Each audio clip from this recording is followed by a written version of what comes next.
अस्सलाम वालेकुम प्यारे दोस्तों, गुजारिश है कि हमारे चैनल को सब्सक्राइब जरूर कीजिए और साथ ही साथ बेल आइकॉन के बटन को दबा दीजिए ताकि हमारी अगली वीडियो का नोटिफिकेशन आपको मिल सके। शुक्रिया। हम जिस घर में मुकीम थे वो मेरे दादा अबू के वक्त का बना हुआ था। फिर जाहिर है कि घर की तामीर भी पुराने तर्ज की बुनियाद पर हुई थी, इसीलिए काफी अरसे से माँ सिवाय दादी के हम सब की ख्वाहिश थी कि उस घर को दोबारा से नक्शा बनवाकर बनवाया जाए। और दादी ये नहीं चाहती थी कि जिस घर की ईंट ईंट में दादा अब्बू के खून पसीने की कमाई लगी है उसको गिराया जाए। लेकिन ताया अब्बू और हमारे वालिद और फिर हमारे बेहद इसरार के बाद वो मान गई। लेकिन घर की दोबारा तामीर के लिए हमें किसी और जगह शिफ्ट होना था और इस वक्त हमारे मोहल्ले में कोई भी घर किराए के लिए खाली नहीं था, इसलिए हम एक दूसरे मोहल्ले में किराए के मकान में शिफ्ट हो गए। उस मोहल्ले के लोग बहुत मिलनसार और हंसमुख थे, लेकिन कुछ लोग ऐसे भी थे जिनके चेहरों पर खौफ और डर की सी कैफियत थी। पहले तो मैंने इस बात को अपना वहम गर्दाना, लेकिन बाद में तस्दीक हो गई कि मेरा मुशाहिदा दुरुस्त है। उस मोहल्ले में पानी भरने के लिए एक ट्यूबवेल था। ट्यूबवेल से 3-4 फीट के फासले पर एक कब्र थी। कब्र की मिट्टी बिल्कुल जमीन के बराबर थी, लेकिन एक साइड पर लगा हुआ कतबा इस बात की निशानदेही करता था कि माजी में यहाँ कोई दफन हुआ है, जो बदस्तूर इसी जमीन में अबदी नींद सोया हुआ है। मोहल्ले में उस कतबे के बारे में अजीबो गरीब अफवाहें फैली थी। कहा जाता था कि इस कब्र के कतबे में कोई चुड़ैल भूत या रूह टाइप की चीज कैद है, जिसे एक और बुजुर्ग ने सालों इबादत करके इस कब्र के कतबे में कैद किया था। लेकिन उस बुजुर्ग की वफात के बाद इस कतबे से वो रूह, भूत या जो भी था, पूरन माशी की रात को बाहर आता और अपनी रगों को इंसानी खून से तर करके वापस चला जाता। मैंने ये बातें जब मोहल्ले के लोगों से सुनी तो मुझे बिल्कुल यकीन ना आया। शायद मोहल्ले के लोग किसी हॉरर मूवी को इस कतबे के साथ मंसूब कर रहे थे। उस शाम हमारी सारी फैमिली शाम की चाय पी रही थी। हमारे अब्बू ने बताया कि घर की तामीर का काम शुरू हो चुका है। बातों बातों में हमने कब्र के उस कतबे का जिक्र छेड़ दिया और उसके बारे में मोहल्ले में गर्दिश करती हुई बातों का जिक्र भी। सब हंसने लगे। मेरी दादी ने कहा, नवाज बेटा ये झूठ नहीं सच है। इस कतबे में कोई मावराई मखलूक कैद है और इस मावराई मखलूक का ताल्लुक उस कब्र में दफन उसी शख्स से है। ताया अब्बू हैरानी से बोले, अम्मी आपको कैसे पता इस कतबे के साथ कोई चक्कर हुआ है? और वैसे भी ये लोगों की बनाई हुई मन घड़त बातें हैं, भला ऐसे कैसे मुमकिन है? इस साइंसी दौर में भूत प्रेत कहां से आ गए? अब इस कतबे में कोई हवाई वजूद कैद नहीं, ये तो मुझे पता ही नहीं और ना ही मैं इन बातों को मानता हूँ। लेकिन हाँ, इतना जरूर कहूंगा कि वो कतबा लगता बहुत पुरस्कार है। वहां किसी हॉरर मूवी की शूटिंग की जा सकती है। मैंने हंसते हुए कहा, मैंने भी इस कतबे के बारे में अपने एक दोस्त से सुना है, लेकिन कभी वहां जाकर मैंने देखा नहीं। आखिर ऐसी क्या खास बात है इसमें? आफिया ने उलझन ज़्यादा लहजे में कहा। वो मेरी फर्स्ट कजन के साथ साथ उससे मेरी काफी अंडरस्टैंडिंग भी थी। ऐसा तो कुछ खास नहीं लगता मुझे उसमें, लेकिन फिर भी इस कतबे को देखकर अजीब सा एहसास होता है, जिसे मैं कोई भी नाम देने से कासिर हूँ, मेरे अब्बू ने कहा। दादी की तरफ देखते हुए आफिया बोली, दादो आप इतने यकीन से कैसे कह सकती हैं कि इस कतबे में कोई मावराई मखलूक कैद है? दादी कहने लगी, क्योंकि तुम्हारे दादा अबू ने मुझे बताया था। वो इस बात के चश्मदीद गवाह थे। बहुत पहले इस मोहल्ले में एक लड़की आई थी। वो लड़की इस कदर हसीन थी कि जैसे सारी कायनात का हुस्न इसको मिल गया हो। दादी बात कर रही थी, लेकिन अबू उनकी बात काटते हुए बोले, भला उस लड़की का उस कतबे से क्या ताल्लुक? मुझे तो ये बातें फजूल बकवास लगती हैं। चुप करके बैठ उल्लू कहीं का। अब्बू को दादी सरजनिश करते हुए बोली, पहले पूरी बात तो सुन ले। हाँ, तो उस लड़की का नाम विमला था। कहा जाता है कि वो लड़की काला इल्म जानती थी। काला जादू करने पर उसको दस्तरस हासिल थी, लेकिन वो अपनी शक्तियां मजीद बढ़ाना चाहती थी। इसलिए विमला ने किसी मावराई मखलूक को कब्जे में करने के लिए कमल शुरू किया। फिर मुसलसल 1 साल की लगातार मेहनत के बाद विमला अपने मकसद में कामयाब हो गई। लेकिन तकदीर ने पलटा खाया और वो हो गया जो नहीं होना चाहिए था। दादी सांस लेने को रुकी तो मैंने झट से पूछा, दादी फिर क्या हुआ? क्या विमला मर गई? हाँ, मर गई। जिस मावराई मखलूक को उसने काबू करने के लिए वो अमल किया था, वो बेइंतहा मुश्किलात से गुजरी। अमल के दौरान अपने पास काली ताकतों और बदरूहों को देखकर भी न घबराई, लेकिन जब वो वजूद उसके काबू में आकर सामने आया तो उसे देखकर बिमला के दिल की धड़कनें रुक गईं। दादी अपनी बात मुकम्मल करके खामोश हो गईं। क्या वो वजूद इस कदर खौफनाक और डरावना था? आफिया ने हैरत ज़दा लहजे में पूछा। दादी बोली, मुझे पता नहीं, ना ही मैंने अपनी आंखों से कुछ देखा है, लेकिन कहा जाता है कि वो वजूद है, लेकिन भूत जैसा नहीं। वो बेइंतहा हसीन है। मर्दाना वजाहत उसमें कूट कूट कर भरी है। व्हाट रबिश, एक तो भूत इस जमाने में और ऊपर से हसीन। अगर भूत हसीन होते हैं तो क्या कहना, मैंने हंसते हुए कहा। मेरी अम्मी जो काफी वक्त से खामोश बैठी थी वो बोली, अगर ये भूत का दास्तान सच भी है तो इस बात का कब्र के उस कतबे से क्या ताल्लुक, क्या वास्ता बनता है। दादी ने कहा, वास्ता है, वो जिस कब्र का कतबा है उस कब्र में विमला दफन है। मरने से पहले विमला ने उस वजूद को अपने काबू में किया। मरने के बाद विमला की ताकतों की वजह से ही वो नादीदा ताकत कब्र के इस कतबे में कैद हो गया। इस कब्र के साथ और कब्रें भी थीं, बल्कि वो एक कब्रिस्तान था और वहां विमला की कब्र थी। लेकिन वक्त गुजरने के साथ साथ कब्रिस्तान भी नेस्तो नाबूद हो गया। लेकिन विमला की कब्र का कतबा जूं का तूं है, क्योंकि उसमें विमला का गुलाम नादीदा ताकत कैद है, जो हर पूरनमाशी की रात को बाहर आता है और खून की होली खेलकर वापस चला जाता है। ताई अम्मी दादी से मुखातिब होकर बोली, अगर ये सच है तो वो आसेब हमेशा एक मखसूस रात को ही क्यों बाहर आता है? वो इसलिए कि चांद की 14वीं रात को ही विमला का अमल खत्म हुआ और वो भी खत्म हो गई, दादी ने जवाब दिया। मैंने दादी से पूछा, आपको ये सारी बातें दादा अबू ने बताई थी, लेकिन दादा अबू को कैसे पता चली? उनको इस तरह पता चली कि विमला जिस मकान में रिहाइश पजीर थी वो मकान तुम्हारे दादा ने ही उनको किराए पर दिया था और मोहल्ले के सब लोग विमला के काले करतूतों के बारे में जानते थे। दिन गुजर रहे थे और चांद खूब रोशन हो रहा था, यानी जो जो चांद के हुस्न में इजाफा हो रहा था लोगों के चेहरों पर खौफ भी बढ़ता जा रहा था। एक अजीब सा डर पैदा हो गया। इस मोहल्ले के लोग कहते कि हर 14वीं की रात इस मोहल्ले में किसी न किसी का खून होता है, लेकिन इस मर्तबा मैंने तहिया कर लिया कि उस रात मैं शाम के वक्त जाकर देखूंगा कि माजरा क्या है। 2 दिन बाद चांद की 14वीं रात आ गई। रात 9 बजे मैं अपने कमरे से निकला और बाहर मेन गेट की तरफ जाने लगा तो पीछे से आफिया ने मुझे आवाज दी, कहाँ जा रहे हो नवाज? कहीं नहीं, बस वैसे ही चहलकदमी के लिए बाहर आया था, मैंने नजरें चुराते हुए जवाब दिया। आफिया कहने लगी, बकवास मत करो, मुझे पता है कि तुम वो कब्र देखने जा रहे हो। आफिया प्लीज, अब तुम दादी या अम्मी की तरह रिएक्ट मत करना, मैं सिर्फ ये देखना चाहता हूँ कि वहाँ क्या होगा, मैंने मिन्नत आमेज लहजे में कहा, क्योंकि मुझे पता था कि वो अम्मी और दादी को बताने में 1 मिनट नहीं लगाएगी। चलो ठीक है, क्या याद रखोगे? मैं किसी को कुछ नहीं बताऊंगी, लेकिन मेरी एक शर्त है। मैंने पूछा, कैसी शर्त? मैं भी तुम्हारे साथ जाऊंगी, क्योंकि मैं भी जानना चाहती हूँ कि आखिर उस कतबे का क्या राज है। मैंने कुछ देर सोचा, फिर मैंने कहा, ठीक है चलो चलते हैं। और हम दोनों उस जगह पहुंच गए। हम दोनों उस कतबे के पास आ गए। वो सफेद रंग का था, उस पर विमला का नाम और मरने की तारीख लिखी थी। कितनी मजे का खेज बात है कि इस कतबे में से कोई जिन निकलेगा और उस जिन के खौफ से लोग शाम 7 बजे से ही अपने घरों में बंद हो जाएंगे। आफिया ने बात की और उसकी बात मुकम्मल होने की देर थी कि अचानक तेज हवा चलने लगी। वो हवा इतनी तेज थी कि यूं लगता कि वो हमें उड़ा कर ले जाएगी। मैंने आफिया का हाथ मजबूती से पकड़ा और कहा, चलो यहाँ से चलें। मैंने इतना ही कहा था कि वो आंधी रुक गई और सन्नाटा छा गया, जैसे कभी आंधी आई ही ना हो। हम दोनों की नजरें उस कतबे पर पड़ी। वहां से अब धुआं निकल रहा था और फिर उस धुएं ने एक इंसानी शक्ल धार ली। मैं और आफिया दम बखुद थे। वो इंसान या जिन हमारी आंखों के सामने खड़ा था। वो किसी भी जाविये से जिन कहलाने के लायक नहीं था। इतना हुस्न और इतनी मर्दाना वजाहत मैंने पहली बार देखी। आफिया पर तो जैसे सकता तारी था। वो हैरत ज़दा उस जिन को देख रही थी। उस जिन ने यकदम मुझे बालों से पकड़कर दबोच लिया। उसका जिस्म आग की मानंद गर्म था। उसकी गिरफ्त में आकर मैं जलने लगा। यकदम आफिया जोर से चिल्लाई, छोड़ो नवाज को, जाने दो, हमने तुम्हारा क्या बिगाड़ा है। आफिया की बात सुनकर वो उसकी तरफ देखा और गरजते हुए बोला, जो एक बार मेरी गिरफ्त में आ जाता है मैं उसे मौत की गिरफ्त में बचा कर दम लेता हूँ, लेकिन न जाने आज मैं तुम्हारी बात टाल नहीं पाया। इतना कहकर उस जिन ने मुझे आजाद कर दिया और आफिया की तरफ बढ़ा और मैं उसकी आंखों में आंखें डालकर बोला, कौन हो तुम? मेरा नाम आफिया है। आफिया की आवाज ऐसे आई जैसे किसी कुएं से आ रही हो। आज मैं क्यों तुम्हारी बात टाल नहीं पाया? क्यों तुम मुझे इतनी अच्छी लग रही हो? क्यों मेरे मन में घंटियां बज रही हैं? मैं तो इंसानों से नफरत करता हूँ। आज एक इंसान की वजह से ही इस अजाब में फंसा। इस विमला ने मुझे मेरे अपनों से छीन लिया और खुद भी मर खप गई। जानती हो वो क्यों मरी थी? इतना कहकर वो सवालिया नजरों से हमें देखने लगा।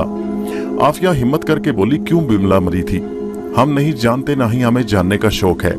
मैं इतना जान गई हूँ कि तुम कोई भूत नहीं हो, क्योंकि अव्वल तो इस साइंसी दौर में भूत का कोई तस्वुर नहीं, और दूसरा अगर मान भी लिया जाए कि तुम भूत हो तो मैंने सुन रखा है कि जिन भूत बहुत खौफनाक शक्लों के होते हैं, इतने हैंडसम, और अगर तुम इंसान नहीं तो साबित करके दिखाओ। उस जिन के चेहरे पर एक मुस्कुराहट आ गई। वो मुस्कुराते हुए मजीद हसीन लगने लगा।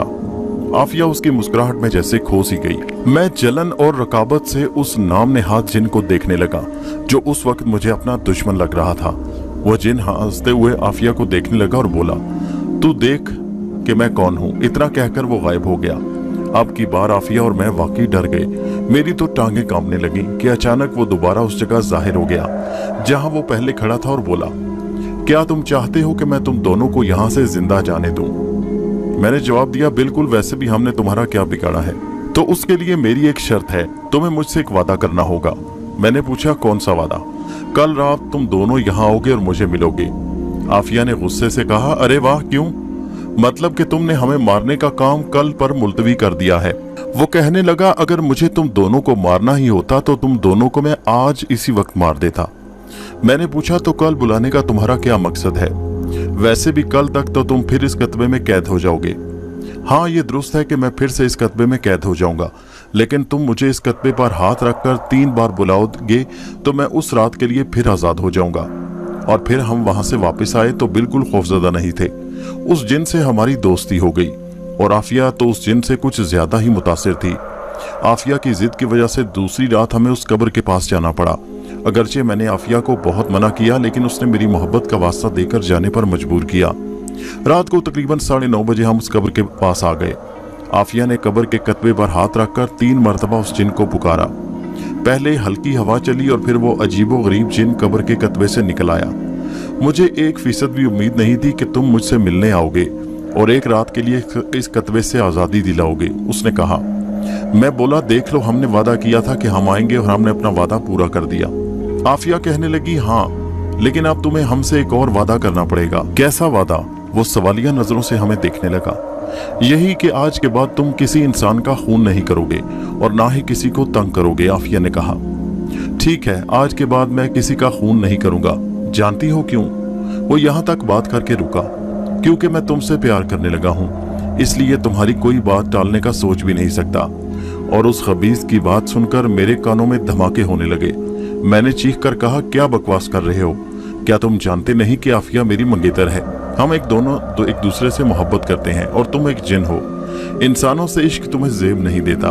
हमारी गलती थी जो हमने तुम्हें आज रात के लिए आजाद किया। हाँ, ये बात मैंने खुद को समझाने की बहुत कोशिश की, लेकिन मैं अपने आप को समझा नहीं पाया।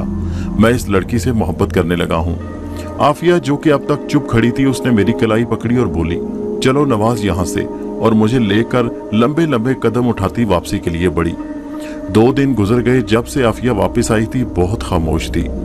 मैंने उसकी खामोशी और परेशानी का सबब जानने की कोशिश की, लेकिन बेकार। वो बदस्तूर कमरे में बंद थी।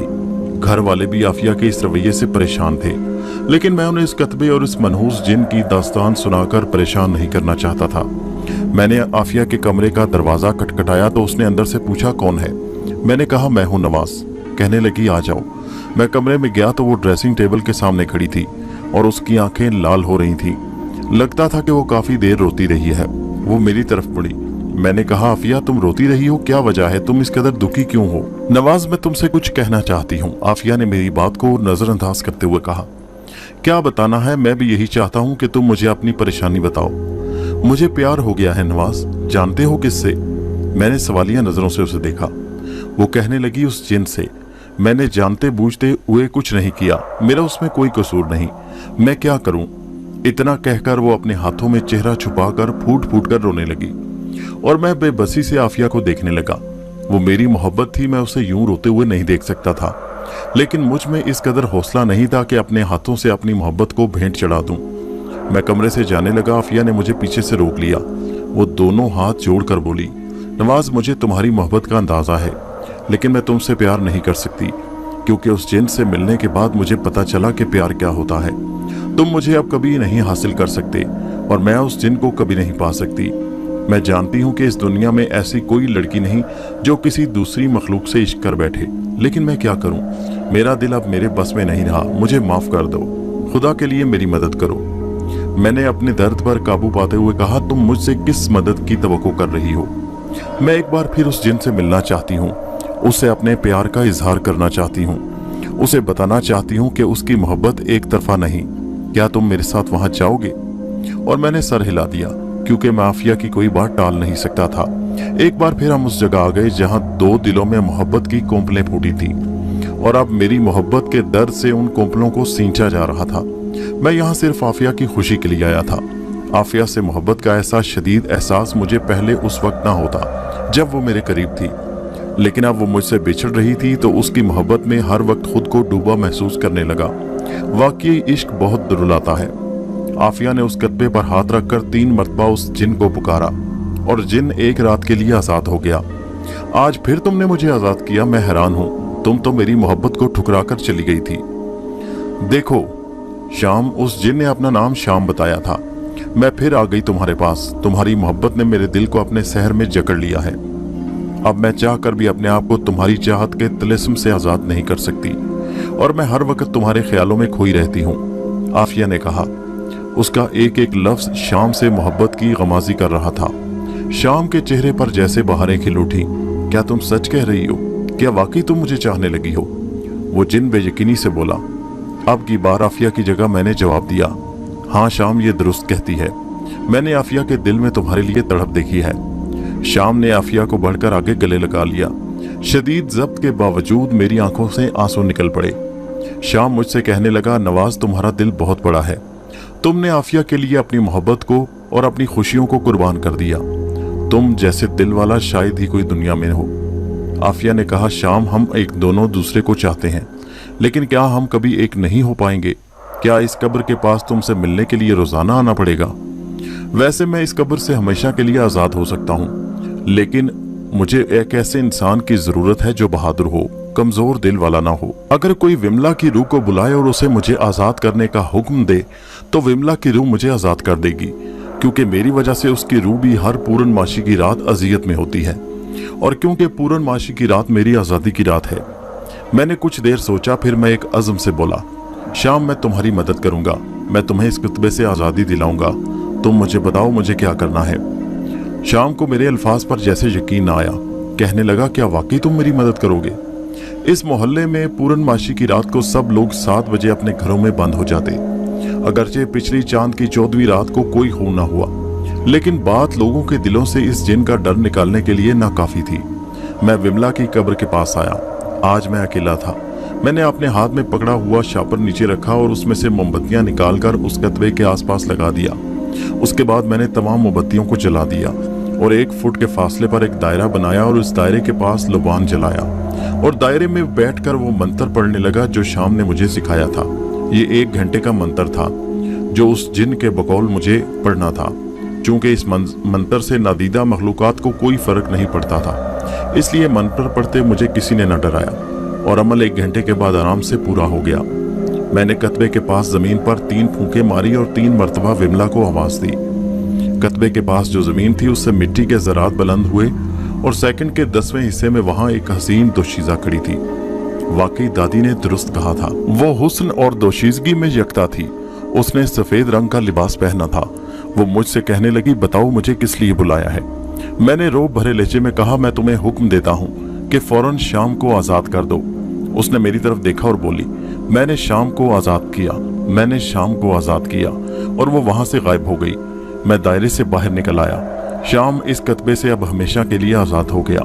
मैं जैसे ही दायरे से बाहर निकला, वो जिन बाहर खड़ा मुस्कुरा रहा था, और थोड़े फासले से आफिया भी इसी तरफ आ रही थी। शायद उसे पता चल गया था कि मैंने मंत्र कामयाबी से मुकम्मल कर लिया। वो हमारे पास आ गई और मुझसे बोली, नवाज, तुमने आप साबित कर दिया कि मोहब्बत खुद गर्ज नहीं होती। तुमने मोहब्बत की और मोहब्बत को सच्चा कर दिखाया। मैं हमेशा तुम्हारी एहसानमंद रहूंगी। शाम जिन ने कहा, नवाज, तुमने बहुत बड़ी कुर्बानी दी। मैं तुम्हारा शुक्रिया अदा करके तुम्हारी इस मोहब्बत को शर्मसार नहीं करूंगा, क्योंकि तुम्हारी मोहब्बत बेलौस है। 12 बजने वाले हैं। अब मुझे आफिया को लेकर हमेशा के लिए अपनी दुनिया में जाना है, क्योंकि अगर मैं इंसानी दुनिया में रहा और किसी इल्म वाले की नजर मुझ पर पड़ गई तो जानते हो क्या होगा? वो मुझे फिर कैद कर लेगा। इतना कहकर शाम ने आफिया का हाथ पकड़ा। आफिया बोली, नवाज, मैं जा रही हूँ हमेशा के लिए। आखिरी अल्फाज कह दो।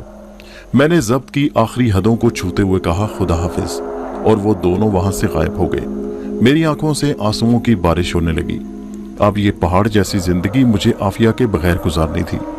मोहब्बत के बगैर जिंदगी कैसी होती है, ये सिर्फ वो लोग जान सकते हैं जो इस दर्द से गुजर चुके हों। इस कहानी को अपने दोस्तों सहेलियों के साथ व्हाट्सएप और फेसबुक पर जरूर शेयर कीजिए। हमारे चैनल को सब्सक्राइब कीजिए। शुक्रिया।